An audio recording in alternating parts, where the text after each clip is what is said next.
नमस्कार मेरे प्यारे दोस्तों, मैं डॉक्टर विवेक, आपका मेरे चैनल में बहुत बहुत स्वागत है। दोस्तों आज हम बात करेंगे डायबिटीज़ यानी ब्लड शुगर के बारे में या मधुमेह के बारे में। दोस्तों तो ये क्या होता है, क्यों हो जाता है और ये कितने टाइप का होता है और इसके क्या लक्षण होते हैं और क्या इसकी होम्योपैथी मेडिसिन होती है दोस्तों, तो उसके बारे में हम आपको अच्छे से डिटेल से बताएंगे।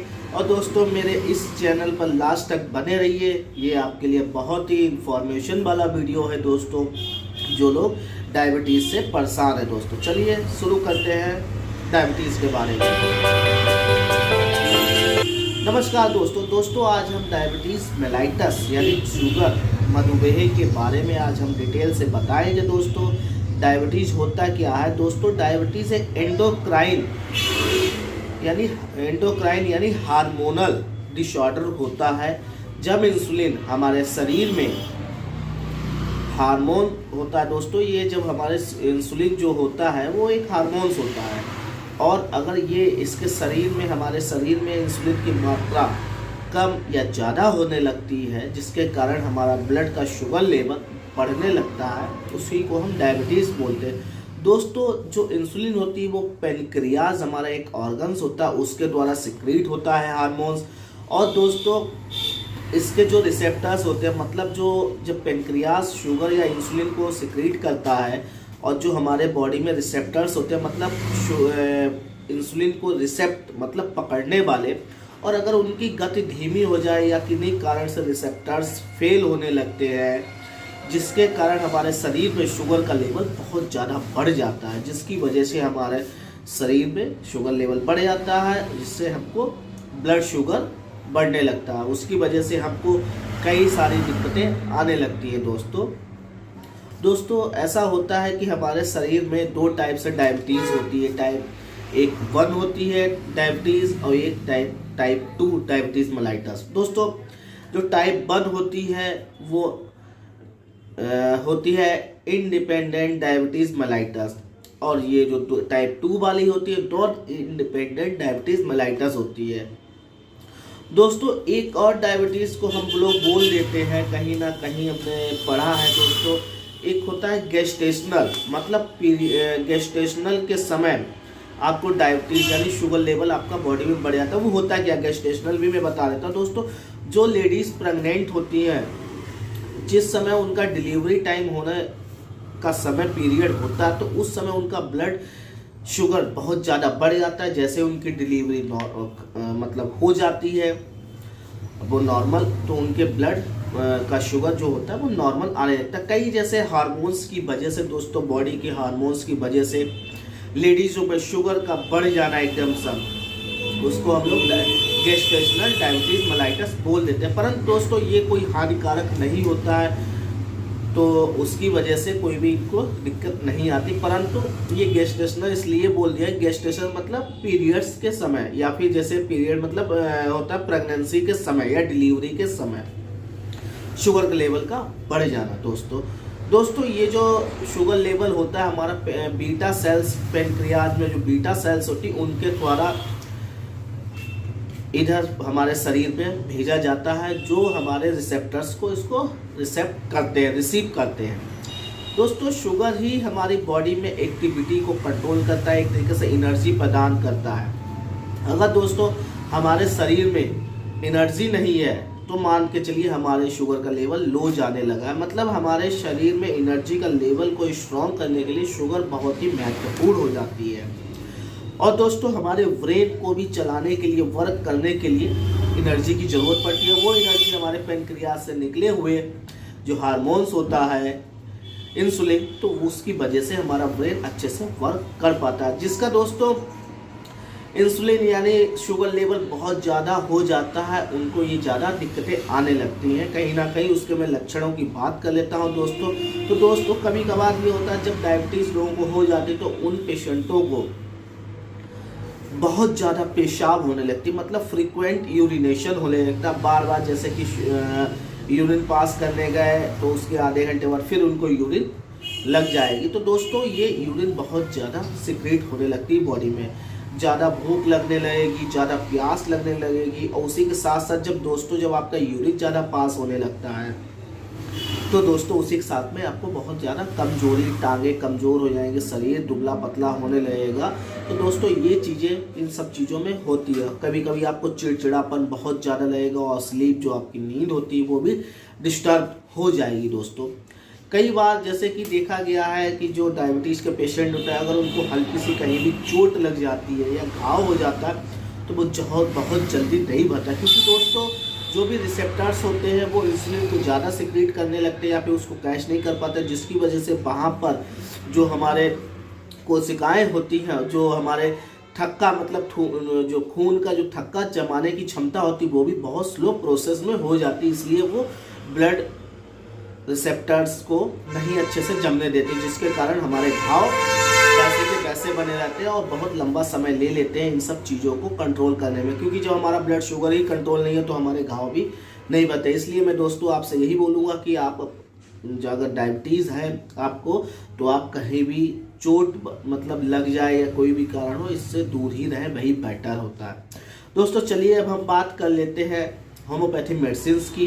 होम्योपैथी मेडिसिन में कौन सी हमें देनी है, क्या हमें यूज़ करना, तो दोस्तों उसके बारे में बता देता हूँ। दोस्तों हमारी होम्योपैथी मेडिसिन के 5 कॉम्बिनेशन मैंने मदर टिंचर के तैयार कर रखे हैं, मतलब कॉम्बिनेशन मैंने तैयार किया हुआ है, जिसमें हमारी सबसे पहले जो मेडिसिन दोस्तों आती है मदर टिंचर की, वो साइजीजियम आती है। दोस्तों मैं उसकी पिक्स लगा दूंगा जितने भी मेडिसिन मैं बता रहा हूँ। दोस्तों साइजीजियम मदर टिंचर की फॉर्म में बहुत ही इफ़ेक्टिव होता है शुगर लेवल को कंट्रोल करने के लिए, आपकी कमजोरी को, वीकनेस को नॉर्मल करने के लिए बहुत ही इफ़ेक्टिव होता है दोस्तों। और साथ ही साथ दूसरा हमारा मदर टिंचर है तो अब्रोमा अगस्टा। दोस्तों अब्रोमा अगस्टा का भी यही एक रोल होता है कि आपके शरीर में एक्स्ट्रा ऑर्डिनरी जो शुगर लेवल पड़ा हुआ है, मतलब जो रिसेप्टर्स वर्क नहीं कर पा रहे, बीटा सेल्स अच्छे से उस चीज़ को नहीं कर पा रहे, तो उसको कंट्रोल करने के लिए अब्रोमा अगस्टा बहुत ही इफेक्टिव मदर टिंचर है दोस्तों। तीसरा हमारा मदर टिंचर आता है दोस्तों सिफिलिंड्रिका इंडिका। दोस्तों जो सिफिलिंड्रिका इंडिका मदर टिंचर होता है, ये हमारे शरीर में जो हमारे शरीर में कमजोरी हुई है, यूरिन ज़्यादा पास हो रही है, उस चीज़ को कंट्रोल करने के लिए दोस्तों बहुत ही इफेक्टिव मदर टिंचर है दोस्तों। और दोस्तों हमारा चौथा मदर टिंचर आता है जिमनिया का।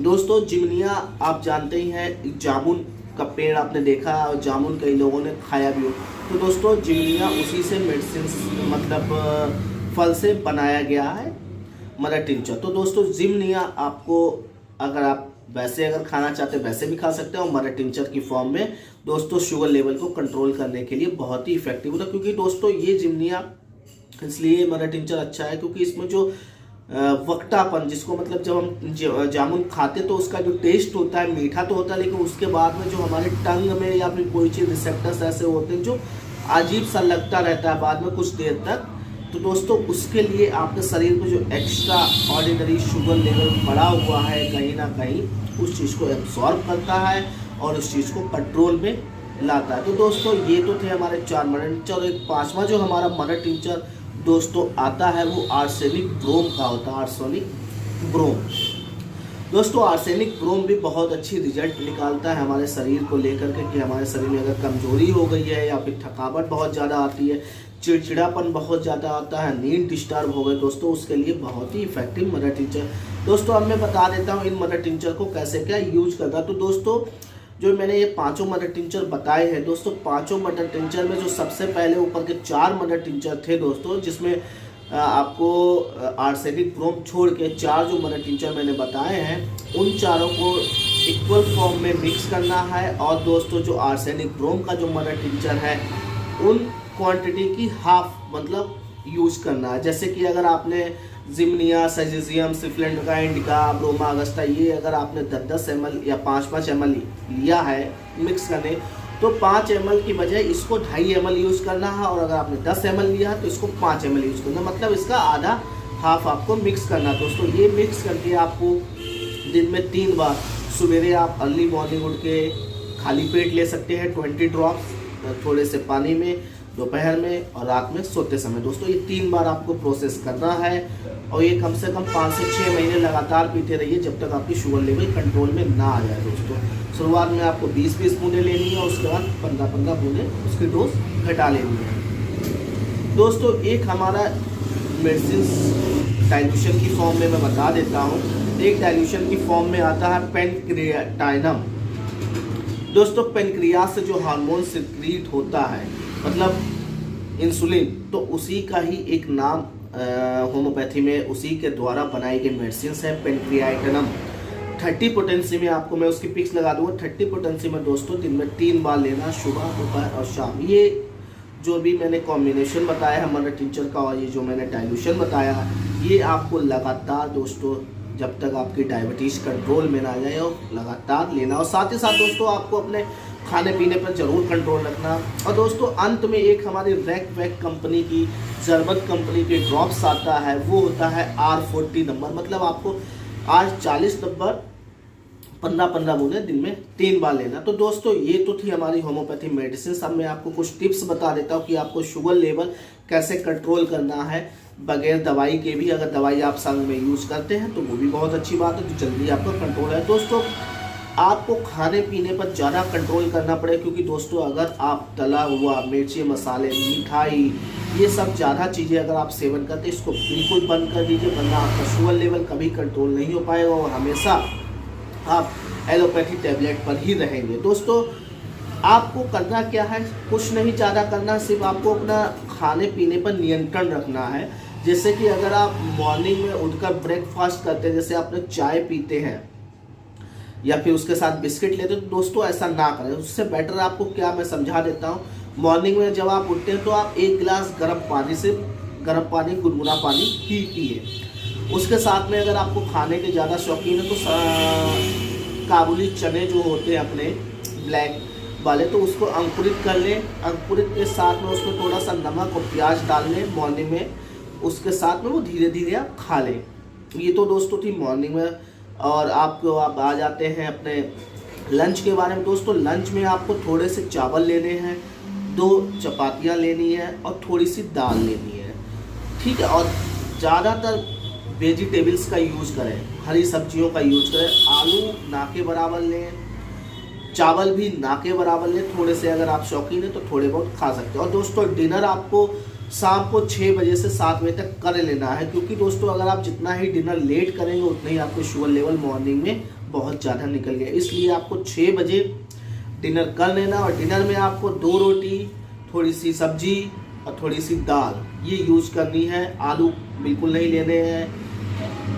आपको फल में दोस्तों क्या खाना, फल में आप सिर्फ पपीता, तरबूज, खरबूजा जब भी इनके सीज़न हो तो आप खा सकते हैं। बस आम और केला बिल्कुल नहीं खाने हैं। दोस्तों अगर आपको खाने के बड़े शौकीन हैं तो दोस्तों हफ्ते में 1 बार, वो भी एक फल की आधी, मतलब 1 आम होता है उसका आधा पीस ही खा सकते हैं। इससे ज़्यादा अगर आप खाएंगे तो आपका शुगर लेवल बहुत ज़्यादा बढ़ जाएगा। तो दोस्तों ये तो थी फल और फ्रूट सब्जियों के बारे में। अब मैं आपको कुछ और बता देता हूँ। दोस्तों आपको इनके साथ में थोड़ा बहुत मॉर्निंग में, अर्ली मॉर्निंग में जैसे उठकर थोड़ा चलना है। मतलब आप कम से कम आधा किलोमीटर, 1 किलोमीटर पैदल आदत डालें सवेरे और शाम में। दोस्तों दोनों टाइम आपको पैदल चलना ही है। अगर नहीं चलेंगे तो आपका शुगर लेवल इतनी जल्दी कंट्रोल नहीं होगा। उसके साथ में दोस्तों योगा भी करें। अगर आपको सूर्य नमस्कार आता है, सूर्य नमस्कार नहीं आता तो दोस्तों यूट्यूब चैनल्स पर आप सूर्य नमस्कार डालकर वीडियो बहुत आ जाएगा, उससे देखकर आप सूर्य नमस्कार शुरू कर दें। दोस्तों